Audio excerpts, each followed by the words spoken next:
Hi, good day. Dito kami ngayon sa Peter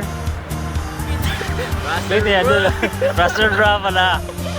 Ito yung beach line nila. Yan. Ito yun si Christian. Chris, pakilala ka. Christian, From Balay-Balay City, Bukidnon. ilan yung asawa? Ilan yung anak? Ilan yung anak? Isa lang. Isa lang. Married or single? Hindi na single pa, pero Committed na. Yan. Ganyan kami kababait dito. Si Brian. Brian, pakilala ka. Hello po. I am Brian from Benguet, near Baguio, sa Trinidad. That's all, guys. Married or single? Baka may magtanong. Married. pero yung katawan double. Ano namin, unang day off namin for for 2 weeks. Isipin mo yung hangin pala.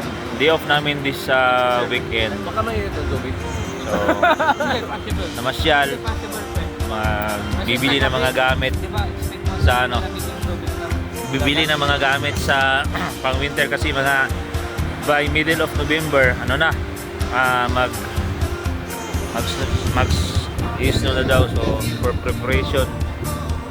So, may mga dalawang markets dito na pinagpipilian namin kung saan yung medyo makakamura, but definitely pupuntahan pa namin yung isa.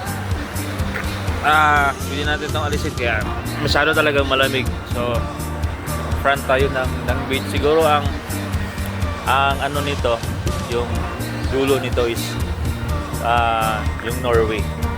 So ganito kalamig, pero may nagsusurf dyan, pero may ano sila, may suit sila na ginagamit, no, para sa lamig, kasi hindi mo talaga pwede, hindi ka pwede lamig, hindi ka pwedeng maligo dyan na wala kang suit. So yun, may nagsusurf doon.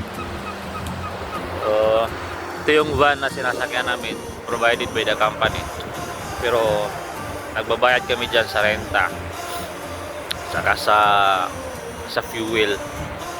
So share lang natin, guys.